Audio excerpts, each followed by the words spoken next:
একমাত্র আল্লাহর উপর অটুট বিশ্বাস থাকার কারণেই একজন হজযাত্রীর জন্য দুবার বিমান অবতরণ করেন পাইলট।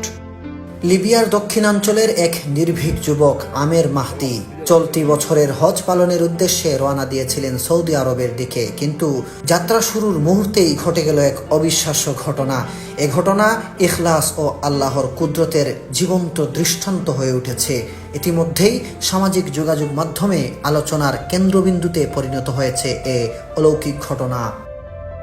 3 দিন আগের ঘটনা। ঘড়ির কাঁটায় ঠিক 12টা, দুপুরের হজ ফ্লাইটের নির্ধারিত সময়।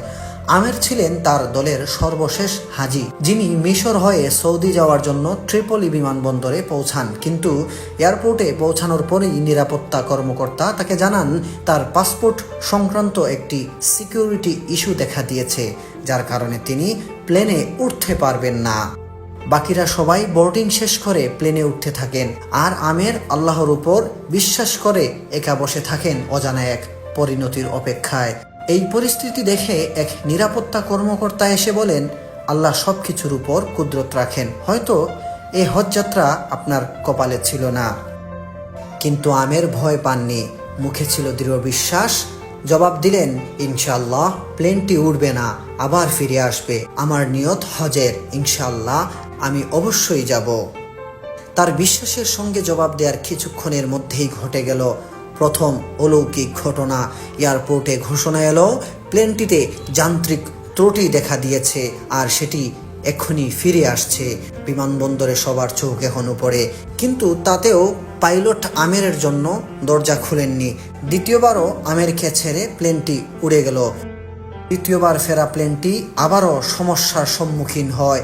এবার মৌসুমী ঝড়ো আবহাওয়ার কারণে প্লেনটি নিরাপদে আবার মাটিতে ফিরে আসে। তখন পাইলট নিজেই বলেন, আল্লাহর কসম, আমি আর বিমান উড়াবো না যতক্ষণ না আমের প্লেনে ওঠেন। অবশেষে প্লেনের দরজা খুলে দেয়া হয় শুধু আমেরের জন্য, আর তিনি উঠে পড়েন সেই বিমানে। সৌদি আরবে পৌঁছে হজ পালনকারী এই যুবক একটি ভিডিও বার্তায় বলেন, আমার আনন্দ ভাষায় প্রকাশযোগ্য নয়। আল্লাহ তার কুদরত দেখিয়েছেন। আল কাহ্হার, যিনি নিয়মও ভেঙে দিতে পারেন।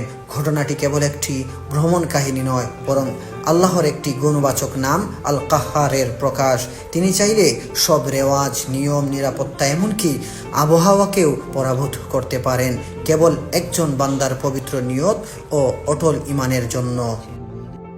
সুপ্রিয় দর্শক, এই ঘটনাটি দেখার পর আপনার কাছে কেমন লেগেছে অবশ্যই কমেন্টে জানাতে ভুলবেন না, এবং ভিডিওটি শেয়ার করে ছড়িয়ে দিন অন্য কেউ দেখার জন্য।